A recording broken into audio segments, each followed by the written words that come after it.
Assalamu alaikum wa rahmatullahi wa barakatuh. Mon frère, ma sœur, prends un instant. Pas pour réfléchir davantage, pas pour chercher une solution de plus, mais simplement pour respirer.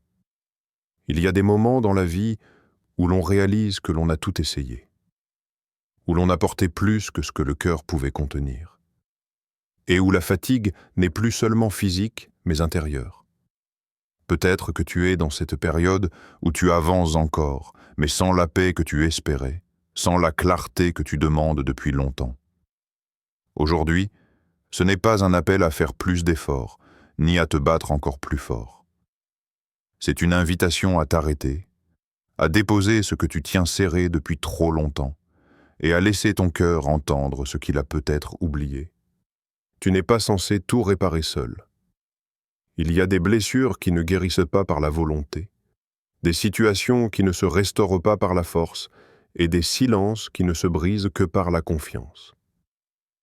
Avant d'aller plus loin, écris simplement en commentaire, avec sincérité et sans détour. « Seigneur, restaure ce que je n'arrive plus à porter. » Laisse ces mots sortir de toi, même s'ils sont lourds, même s'ils te semblent fragiles.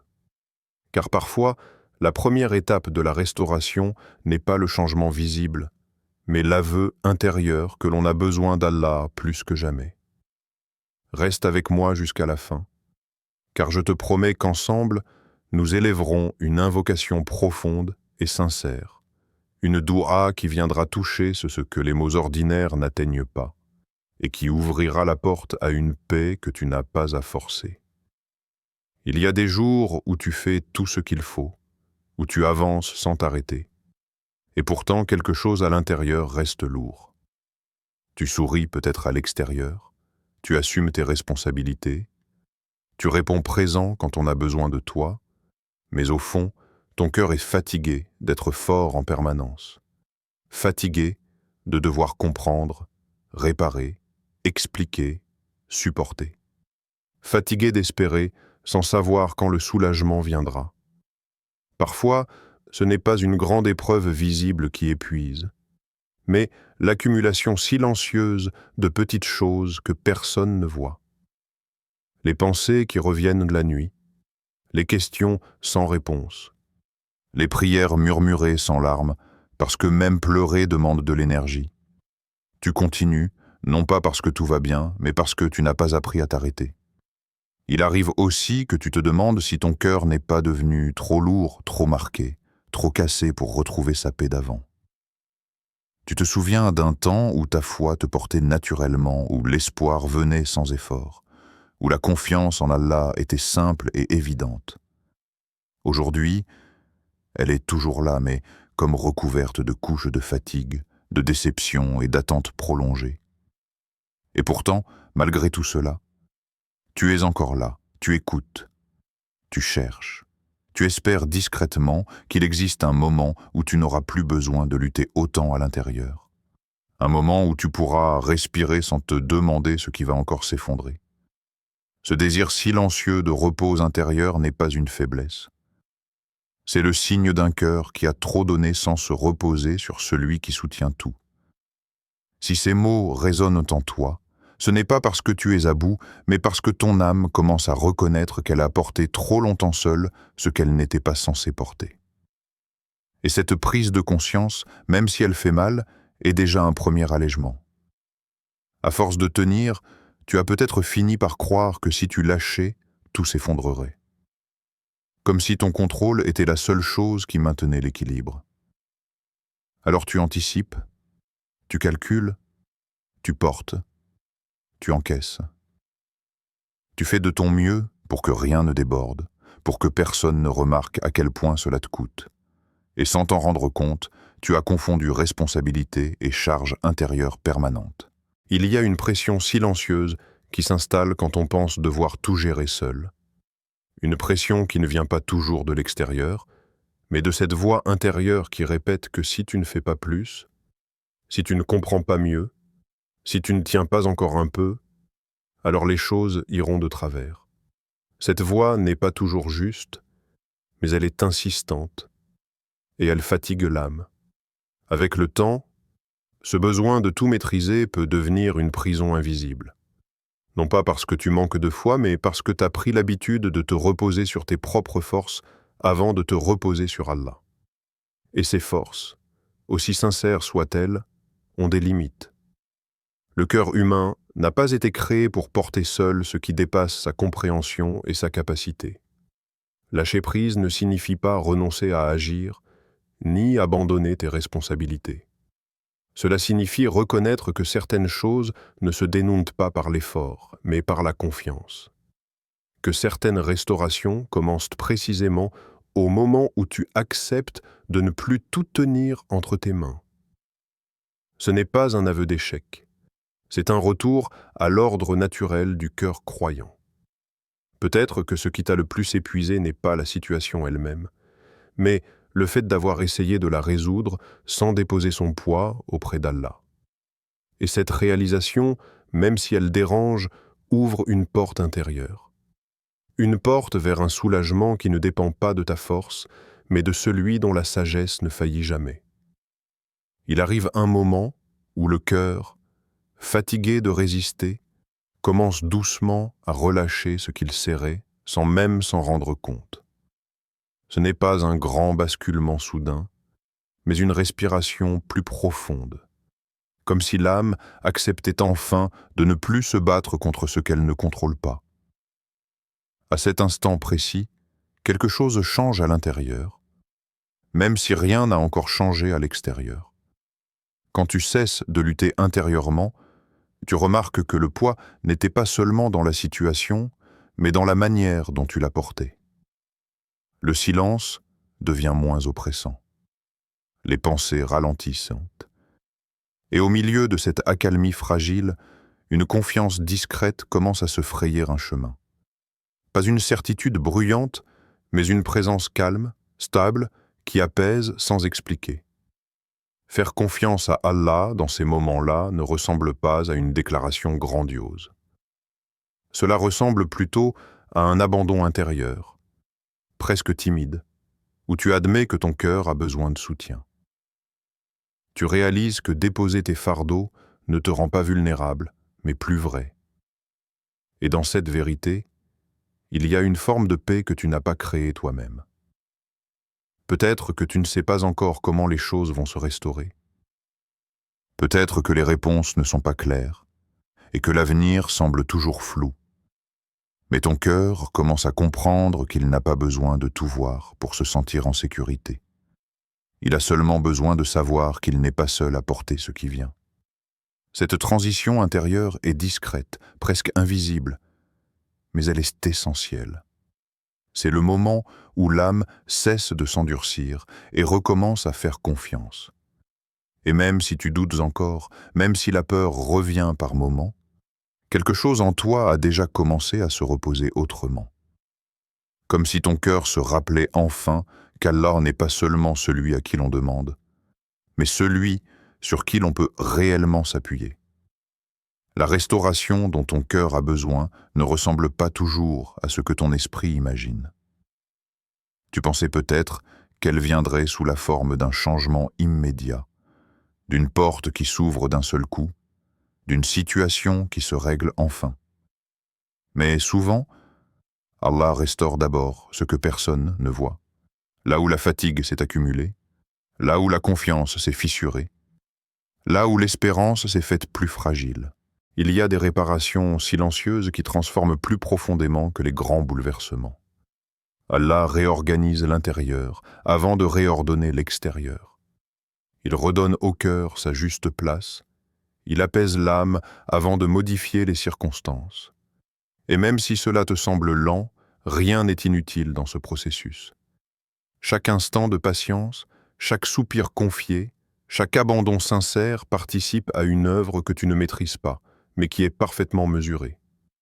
La restauration divine n'efface pas toujours le passé, mais elle change la manière dont il habite ton présent.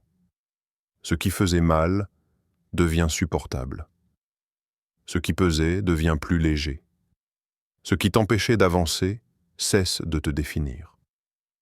Tu réalises alors que la véritable guérison n'est pas d'oublier, mais de ne plus être prisonnier de ce qui a été. À mesure que cette restauration intérieure s'installe, ton regard change. Tu ne cherches plus uniquement des signes visibles pour croire que quelque chose se passe. Tu ressens, au fond de toi, une stabilité nouvelle, une paix qui ne dépend pas de la situation actuelle, mais de la certitude que ce qui est entre les mains d'Allah ne peut pas être perdu. Peut-être que tu n'avais pas demandé une transformation intérieure. Peut-être que tu voulais simplement que les choses s'arrangent. Mais Allah, dans sa sagesse, sait exactement ce dont ton cœur a besoin pour se relever durablement. Et cette restauration-là, même si elle est discrète, est le début d'un renouveau plus profond que tu ne l'imagines. Il y a souvent un moment délicat entre la confiance retrouvée et le changement visible. Un espace où le cœur sait qu'il s'est remis entre les mains d'Allah, mais où les circonstances n'ont pas encore bougé. Cet entre-deux peut être déroutant. On se demande si l'on a bien fait de lâcher prise, si l'attente n'est pas simplement une autre forme de silence. Pourtant, cette attente n'est pas vide. Elle est habitée. Même lorsque rien ne semble évoluer à l'extérieur, quelque chose se stabilise à l'intérieur. Ton cœur apprend à patienter sans se contracter, à espérer sans s'agiter, à faire confiance sans exiger. Et cet apprentissage est en lui-même une restauration. Il arrive que l'on confonde le calme avec l'inaction d'Allah. Mais le calme est souvent le signe que l'âme est en train d'être préparée. Préparée à recevoir sans s'effondrer, à accueillir sans peur, à avancer sans se précipiter. Allah ne retarde pas sans raison, et il ne laisse pas une confiance sincère sans réponse, même si cette réponse prend une forme inattendue. Dans cette période, tu n'as pas besoin de forcer ton espérance. Elle peut être simple, discrète, presque silencieuse. Il suffit qu'elle soit sincère. Même fragile, elle est entendue. Même hésitante, elle est précieuse. Car Allah connaît exactement le rythme auquel ton cœur peut être restauré sans se briser à nouveau. Si parfois le doute revient, ce n'est pas un recul, c'est un rappel de ton humanité. Reviens alors doucement à cette vérité. Ce qui t'a été confié à Allah n'est pas en suspens, il est entre de bonnes mains. Et ce que tu ne vois pas encore est souvent ce qui est en train de se construire le plus solidement. Il arrive un moment où tu sens que résister devient inutile, où tu réalises que toute cette tension que tu portes depuis des mois, peut-être des années, ne sert plus qu'à te fatiguer davantage. C'est dans cette vérité que le cœur commence à s'ouvrir pleinement à Allah. Lâcher prise n'est plus un choix intellectuel, ce n'est plus un conseil que l'on se répète, c'est un mouvement naturel du cœur, une respiration qui revient après une longue suffocation. Imagine un instant que tu déposes doucement, avec humilité, tout ce que tu croyais devoir gérer seul. Les inquiétudes qui te suivaient comme des ombres, les blessures invisibles que tu pensais devoir cicatriser par toi-même, les attentes que tu portais pour que tout se réalise à ta manière. Tout cela peut maintenant être confié à celui qui connaît mieux que toi ce qui est juste, ce qui doit être restauré, ce qui doit se transformer. Il n'y a pas de bruit, pas de miracle soudain. Il y a seulement ce sentiment intime que tu n'es plus seul dans cette traversée. Et dans ce silence intérieur, une paix discrète commence à se frayer un chemin. Tu peux sentir cette libération, même si elle est subtile parce que ton cœur, enfin, cesse de lutter inutilement. Ce lâcher-prise est un acte de foi, mais aussi un acte de courage. Accepter que la solution parfaite n'est pas dans tes mains, mais dans les mains d'Allah. À ce stade, le poids que tu croyais indispensable à ton endurance devient un fardeau inutile. Et plus tu le déposes, plus ton cœur se sent léger, plus l'espoir renaît doucement, comme une graine qui perce lentement la terre après l'hiver. La restauration est déjà en chemin, même si elle n'est pas encore visible, parce qu'elle a commencé à l'intérieur, là où personne d'autre que toi et Allah ne peut voir. Ce moment est précieux. Ne le précipite pas, ne cherche pas à le remplir de mots ou de gestes. Il suffit de sentir profondément que tu n'as plus à tout porter, que ton cœur peut se reposer sur celui dont la parole est plus puissante que n'importe quel effort humain. Le véritable soulagement commence ici, à l'intérieur, et tout le reste suivra au temps qu'Allah aura choisi. Après avoir déposé tout ce que tu portais, quelque chose de nouveau commence à émerger à l'intérieur. Ce n'est pas encore la manifestation extérieure de la restauration, mais une lumière douce qui perce à travers les nuages de tes doutes et de tes fatigues. Cette lumière, c'est l'espérance vivante. Elle ne dépend pas de circonstances visibles, elle ne demande pas de preuves immédiates. Elle est là silencieuse, mais puissante, parce qu'elle vient d'Allah. Ton cœur commence à renaître doucement. Les blessures anciennes, celles que tu croyais encore trop fraîches, semblent se détendre. Les cicatrices de la déception et de la solitude se soulagent. Et avec cette légèreté, un souffle de courage revient, discret mais tangible. Tu sens que tu peux avancer sans peur, même si le chemin n'est pas encore entièrement éclairé. Cette renaissance intérieure est réelle, et elle est plus précieuse que n'importe quel succès immédiat que tu aurais pu chercher par toi-même. C'est le moment où tu comprends que la restauration n'est pas seulement une réparation de ce qui a été perdu, mais une transformation profonde de ton cœur. Les épreuves qui t'ont pesé commencent à prendre un sens différent. Elles ne deviennent pas insignifiantes, mais elles s'intègrent dans une histoire plus grande, une histoire où ton âme se relève plus forte et plus confiante. À présent, tu peux ressentir une motivation calme et durable. Elle n'a rien à voir avec l'agitation, avec la peur de manquer ou de perdre encore. Elle est enracinée dans la certitude que ce qui est confié à Allah ne se perd pas, que ce qui est en cours de restauration est protégé, et que chaque pas, même invisible, fait partie d'un plan parfait. Cette espérance active transforme tes choix, tes gestes et même tes pensées. Elle t'invite à agir avec confiance, à avancer avec douceur, à accueillir ce qui vient sans résistance. Alors que ton cœur se lève à nouveau, il comprend une vérité profonde. La restauration n'est jamais un événement extérieur isolé. Elle commence toujours à l'intérieur, dans cette acceptation du cœur, dans cette confiance vivante. Et lorsque le moment viendra pour que la situation extérieure s'aligne avec cette paix intérieure, tu seras prêt, pleinement, à la recevoir sans crainte, avec gratitude et avec la certitude qu'Allah a toujours été présent, même dans le silence. Maintenant, après ce chemin intérieur, tu sens une pause. Une pause qui n'est pas vide, mais pleine de cette conscience tranquille que quelque chose de précieux est en train de se former en toi. Ce n'est pas un moment de précipitation, ni une conclusion. C'est une respiration profonde, un instant où l'âme se prépare à parler directement à celui qui entend sans besoin de mots, à celui qui connaît chaque silence, chaque souffle, chaque émotion que tu n'as jamais osé partager.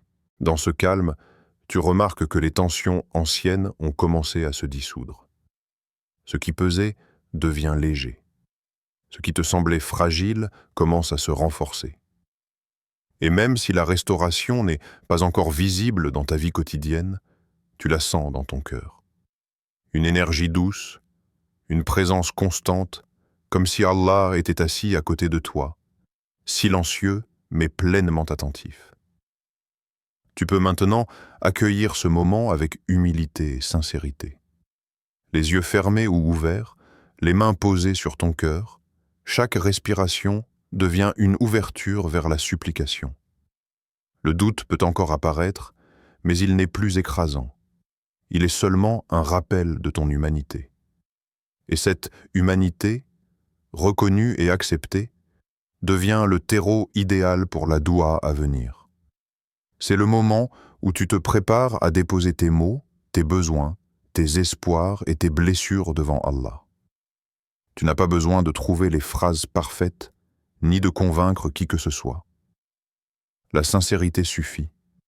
Car celui à qui tu t'adresses connaît déjà la profondeur de ton âme. Et cette reconnaissance intérieure, ce sentiment que tu es entendu même avant de parler, prépare le terrain pour une invocation qui touchera ton cœur et soulagera tes fardeaux. Alors, laisse ton esprit se calmer, laisse ton cœur s'ouvrir, laisse les images de fatigue, de lutte et de résistance s'effacer doucement pour faire place à la présence d'Allah. Dans quelques instants, nous allons élever ensemble une doua sincère, profonde et émotive. Une supplication qui n'est pas seulement pour les situations visibles, mais pour ce qui se restaure en silence à l'intérieur de toi, là où tout commence vraiment, ô Allah. Toi qui entends ce qui n'est pas dit et vois ce qui reste caché, toi qui sais ce que mon cœur porte depuis longtemps sans le partager. Je viens à toi aujourd'hui avec humilité et confiance. Tu connais ma fatigue, mes luttes silencieuses, mes espoirs qui vacillent et mes doutes qui reviennent, ô Seigneur. Je dépose tout ce fardeau entre tes mains. Restaure ce qui est brisé en moi, illumine ce qui est obscur et apaise ce qui reste agité. Rends mon cœur léger, Seigneur, comme si chaque respiration était un pas vers la paix que je n'ai jamais pu atteindre seul. Redonne-moi la clarté de l'âme, la sérénité de l'esprit et la force tranquille de croire sans être accablé par la peur. Fais que ma foi ne dépende pas de ce que je vois, mais de ce que je sais être vrai. Que ta sagesse ne faillit jamais, que ton plan est parfait et que chaque épreuve a une fin que seul toi connais. Ô Allah, renouvelle ma confiance, renforce mon espoir et fais que je puisse voir avec gratitude et émerveillement la beauté qui renaît après la tempête. Aide-moi à accueillir chaque changement, chaque bénédiction, chaque leçon avec un cœur ouvert et un esprit humble. Guide mes pas vers ce qui est juste et préserve-moi de l'angoisse inutile, de l'inquiétude qui écrase et de la solitude qui éteint l'espérance. Accorde-moi, Seigneur, la patience de ceux qui savent attendre sans désespérer, la douceur de ceux qui restent confiants malgré les apparences, et la paix de ceux qui savent que rien n'est perdu entre tes mains. Répare mes blessures invisibles, restaura mon âme et fais que je puisse marcher à nouveau avec légèreté, avec confiance, et avec l'assurance que chaque chose que tu as prévue pour moi est un pas vers le bien, ô Seigneur. Fais que cette restauration touche non seulement mes circonstances, mais aussi mon cœur, mes pensées, mes relations et ma foi. Que chaque souffle que je prends soit rempli de gratitude. Que chaque pas que je fais reflète la sérénité que tu as installée en moi, et que chaque moment à venir soit un rappel de ta miséricorde infinie. Amin.